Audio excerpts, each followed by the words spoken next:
নমস্কার বন্ধুরা, tales of motivation চ্যানেলে তোমাদের সকলকে জানাই স্বাগত। আজকে আমাদের এই কাহিনীর শীর্ষক হলো সঠিক চিন্তাই সঠিক জীবন, বা এক চিন্তার পরিবর্তনই বদলে দিতে পারে পুরো জীবন। এই বিষয় মহামানব গৌতম বুদ্ধের এক অমূল্য শিক্ষা। কাহিনীটি শুরু করার পূর্বে তোমাদের জানাতে চাই যে ডেসক্রিপশনে আমার আরেকটি চ্যানেল লিঙ্ক দেওয়া রইল, যার নাম হচ্ছে ইন্সপায়ার বাংলা। প্লিজ চ্যানেলটি ভিজিট করতে ভুলো না। তো চলো এবার মূল কাহিনীতে ফেরা যাক। সন্ধ্যার নরম আলো ধীরে ধীরে বনভূমির ওপর নেমে এসেছে। বিশাল বটগাছের নিচে শান্তভাবে বসে আছেন গৌতম বুদ্ধ। তার চারপাশে সারি সারি শিষ্য নীরবে বসে আছে। বাতাসে পাখির শেষ বিকেলের ডাক, গাছের পাতার মৃদু শব্দ আর গভীর নীরবতা যেন এক অপার্থিব পরিবেশ সৃষ্টি করেছে। প্রত্যেক শিষ্যের চোখে একটাই প্রত্যাশা, আজ ভগবান গৌতম বুদ্ধ তাদের কি শিক্ষা দেবেন। ঠিক তখনই দূর থেকে এক যুবক দ্রুত হাঁটতে হাঁটতে সেখানে এসে উপস্থিত হলো। তার মুখে ক্লান্তি, চোখে অস্থিরতা আর মনে অসংখ্য প্রশ্ন। সে এসে বিনীতভাবে প্রণাম করে বলল, ভগবান, আমি অনেক পরিশ্রম করি, কিন্তু জীবনে শান্তি নেই, সুখ নেই, সফলতাও নেই। মনে হয় যেন আমার ভাগ্যই খারাপ। আমি কি ভুল করছি? চারপাশে বসে থাকা শত শত শিষ্য গভীর মনোযোগে যুবকের দিকে তাকিয়ে রইল। সবাই জানতো আজকের প্রশ্নের উত্তর শুধু ওই যুবকের জন্য নয়, তাদের প্রত্যেকের জীবনের জন্য মূল্যবান হবে। গৌতম বুদ্ধ মৃদু হাসলেন। কিছুক্ষণ নীরব থেকে মাটিতে পড়ে থাকা একটা ছোট্ট বীজ হাতে তুলে নিলেন। তিনি বললেন, এই ছোট্ট বীজটির দিকে তাকাও। এর ভেতরে একটি বিশাল বৃক্ষ লুকিয়ে আছে। কিন্তু যদি এটিকে অনুর্বর জমিতে ফেলে রাখা হয়, কখনো জল না দেওয়া হয়, কখনো আলো না পায়, তাহলে কি এটি বৃক্ষ হবে? যুবক মাথা নাড়ল, না, কখনোই হবে না। বুদ্ধ আবার বললেন, মানুষের মনও ঠিক এই বীজের মতো। তোমার চিন্তা হলো সেই মাটি, তোমার বিশ্বাস হলো জল, আর তোমার কর্ম হলো সূর্যের আলো। যদি চিন্তা ভুল হয়, তাহলে জীবনের ফলও ভুল হবে। শিষ্যদের মধ্যে ফিসফাস শুরু হলো। তারা বুঝতে পারছিল আজকের শিক্ষা খুব গভীর হতে চলেছে। বুদ্ধ এবার সবাইকে উদ্দেশ্য করে বললেন, তোমরা কি জানো একজন মানুষ প্রথমে কোথায় হারে? একজন শিষ্য উত্তর দিল, যুদ্ধে। আরেকজন বলল, কর্মে। বুদ্ধ শান্ত কণ্ঠে বললেন, না, মানুষ প্রথমে হারে নিজের চিন্তায়। সবাই নিস্তব্ধ হয়ে গেল। তিনি বললেন, যে মানুষ প্রতিদিন নিজেকে বলে আমি পারবো না, তার হাত পা শক্তিশালী হলেও সে দুর্বল হয়ে যায়। আর যে মানুষ নিজেকে মনে বলে আমি চেষ্টা করব, তার সামনে হাজার বাধা এলেও সে একদিন পথ ঠিক খুঁজেই নেয়। এরপর বুদ্ধ একটি ছোট্ট গল্প বলতে শুরু করলেন। একটি গ্রামে দুজন কৃষক বসবাস করত। দুজনেরই সমান জমি, সমান বীজ এবং সমান সুযোগ ছিল। প্রথম কৃষক প্রতিদিন সকালে উঠে বলল, এই বছরও কিছু হবে না, বৃষ্টি ঠিকমতো হবে না, ফসল নষ্ট হবে। সে কাজ করত, কিন্তু মন থেকে নয়।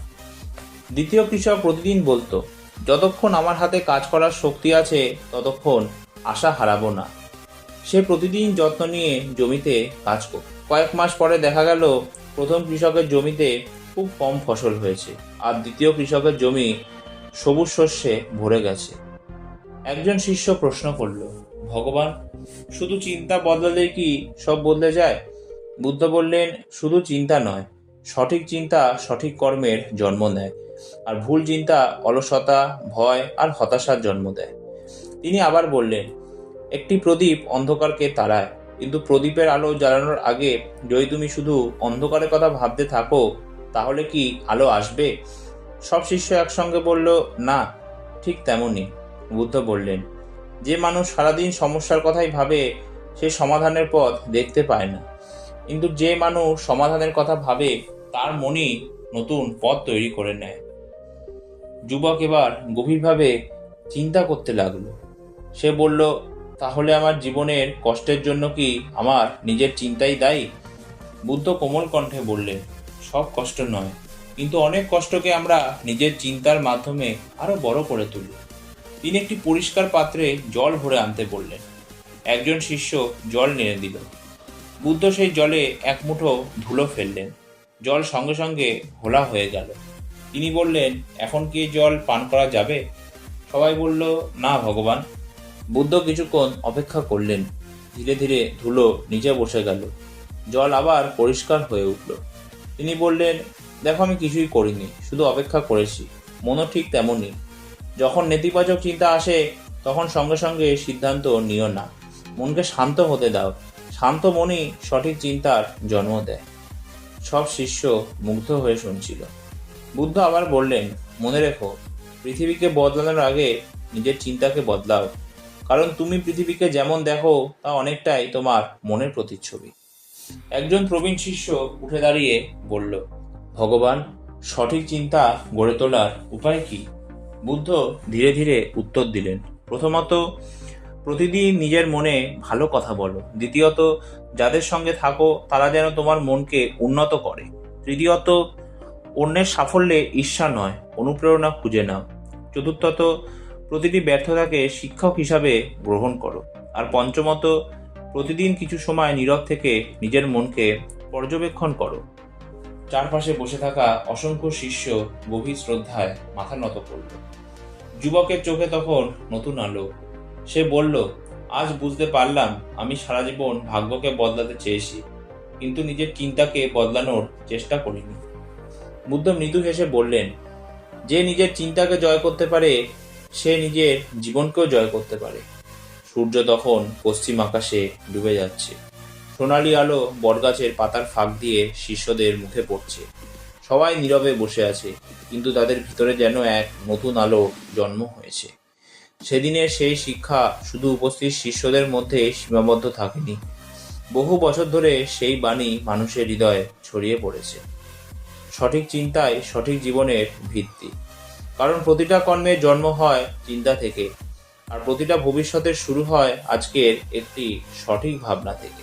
এই কাহিনী আমাদের এই শিক্ষাই দেয়, তোমার জীবন বদলাতে চাইলে প্রথমে তোমার চিন্তাকে বদলাও। কারণ মন যেমন ভাবতে থাকে, জীবনও তেমনই গড়ে ওঠে। ইতিবাচক, শান্ত ও সৎ চিন্তাই মানুষকে সত্যিকারের সুখ, সফলতা এবং মুক্তির পথে নিয়ে যায়। এই কাহিনীটা এতটাই। ভালো লাগলে প্লিজ ভিডিওটা লাইক, শেয়ার, চ্যানেলটা সাবস্ক্রাইব করতে ভুলো না। ভিডিওটা কেমন লাগলো কমেন্ট করে জানাতে ভুলো না। তো আরো এরকম নতুন কাহিনী নিয়ে তোমাদের সামনে উপস্থিত হবো। ধন্যবাদ।